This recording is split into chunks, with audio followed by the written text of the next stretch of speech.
पिछले 2 दिनों से जब से प्रधानमंत्री नरेंद्र मोदी अमेरिका दौरे के लिए भारत से रवाना हुए हैं, तब से लगातार गोदी मीडिया पॉजिटिव रिपोर्टिंग दिखा रही है।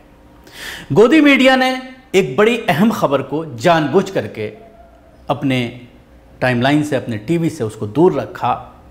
एक बड़ा प्रोटेस्ट व्हाइट हाउस के सामने किया गया और उसके साथ ही सड़क पर एक डिस्प्ले वैन जिसमें कुछ इस तरह के स्लोगन लिखे हुए थे कि है मोदी, तुमने उमर खालिद को 1000 दिन से जेल में क्यों डाल रखा है। इसके साथ ही सवाल किया गया संजीव भट्ट को लेकर भी। आईपीएस, पूर्व आईपीएस संजीव भट्ट को जिस तरह से कई सालों से कैद में रखा हुआ है, उसको लेकर भी डिस्प्ले सामने आया है।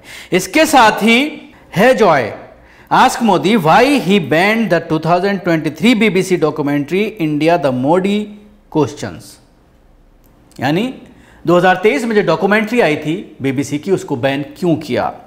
इसके साथ ही कश्मीरी मुस्लिम का मामला भी उठाया गया है इस डिस्प्ले पर।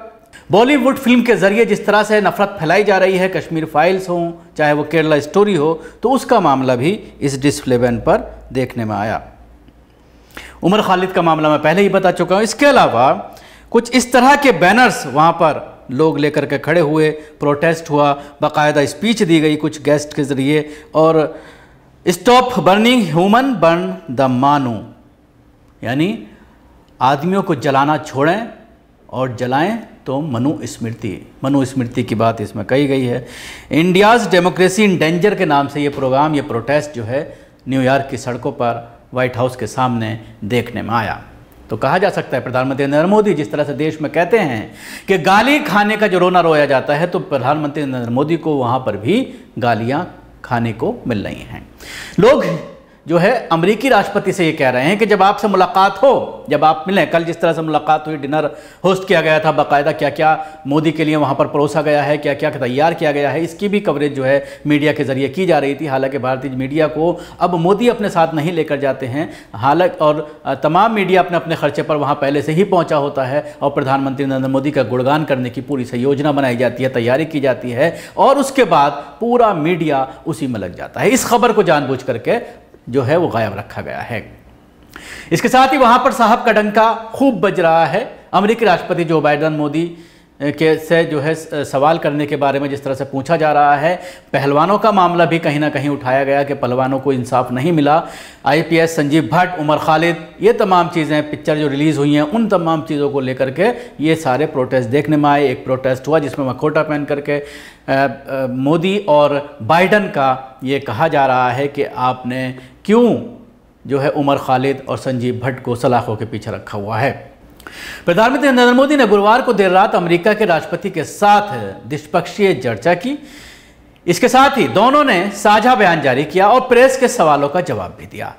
अब सवाल ये खड़ा होता है, 9 साल में प्रधानमंत्री नरेंद्र मोदी ने एक बार भी भारत में प्रेस कॉन्फ्रेंस नहीं की, लेकिन मजबूरन पत्रकारों का सामना उनका हुआ, क्योंकि जो बाइडेन ने और दोनों की जब मुलाकात हुई तो उसके बाद किन चीज़ों पर फैसला किया गया है, साझा बयान एक जारी किया गया और उसके बाद पत्रकारों ने कुछ सवाल किए।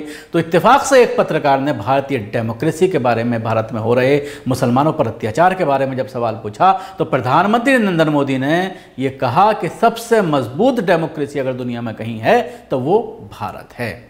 और उसके साथ ही जब उनसे सवाल किया गया मानव अधिकारों को लेकर, तो मोदी के उल्लंघन पर उठाए एक सवाल के जवाब में कहा कि लोकतंत्र भारत के डीएनए में है, भारत में किसी आधार पर भेदभाव नहीं है। अब सवाल ये खड़ा होता है, भेदभाव की खबरें जब रोजाना सोशल मीडिया के माध्यम से परोसी जाती हैं, सामने आती हैं कि किस तरह से हेट स्पीच के जरिए मुसलमानों के खिलाफ एक बड़ी साजिश उनका नरसंहार की जा रही है, लिंचिंग के बाद पुलिस एक्शन नहीं लेती और जो लोग नफरत फैलाते हैं उनके खिलाफ कोई एक्शन नहीं लिया जाता, मुसलमानों को बेगुनाह जेलों में डाल दिया जाता है। ये तमाम चीज़ें कोई छुपी हुई नहीं है, आपके कहने से कुछ नहीं होता। दुनिया में तमाम लोग इस पर सवाल उठाते हैं, सोशल मीडिया के माध्यम से ये सारी चीज़ें पूरी दुनिया में पहुंचती हैं। तो आखिर आप कितना ही बचाव कर लें, कितना ही ये कह दें कि भारत में डेमोक्रेसी बहुत मजबूत है, मानव अधिकारों का सबसे ज़्यादा हमारे यहाँ पालन किया जाता है, लेकिन उसके बावजूद जो मिसालें रोज़ाना सामने आ रही हैं, जो केसेस रोज़ाना सामने आ रहे हैं, उससे आपके इस दावे की पूरी तरह से कलई खुलती है। प्रधानमंत्री नरेंद्र मोदी अमेरिकी सांसद के ज्वाइंट सेशन को दूसरी बार संबोधित करेंगे। इससे पहले 2 अमेरिकी सांसदों ने उनके भाषण के बाइकआउट की अपील की है। दोनों मुस्लिम महिला सांसद बाइडेन की ही डेमोक्रेटिक पार्टी से हैं।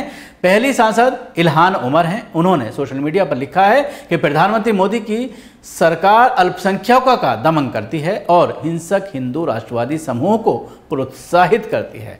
मोदी सरकार ने पत्रकारों, मानवाधिकारियों और वकीलों को निशाना बनाया है, इसलिए मैं मोदी के भाषण में शामिल नहीं रहूंगी। वहीं रशीदा तालिब ने लिखा है, ये बहुत ही शर्मनाक है कि नरेंद्र मोदी को हमारे देश में बोलने के लिए मंच दिया गया है।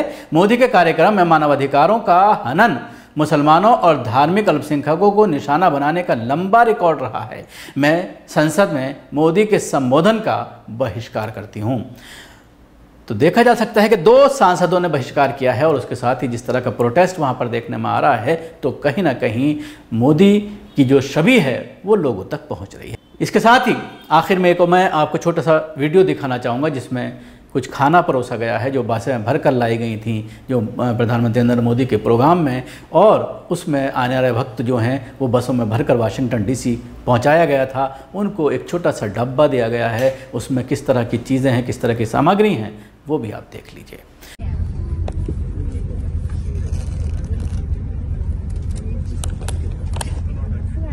तो देखा आपने जिस तरह से बहुत ही सस्ते में ये पैकेट दे करके इसमें जूस तक नहीं रखा गया है, जिसको सोशल मीडिया पर सवाल किया जा रहा है कि कुछ पीने की चीज़ तो कम से कम इसमें होनी चाहिए थी। बहुत ही सस्ते में ये एनआरआई निबट गए। इस तरह से कहीं ना कहीं सोशल मीडिया पर मजाक उड़ाया जा रहा है। शुक्रिया, आपको हमारी कोशिश कैसे लगी ज़रूर बताएं। अगर आप वीडियो फेसबुक पर देखना, पेज को लाइक करें, उसके साथ ही फॉलो करें।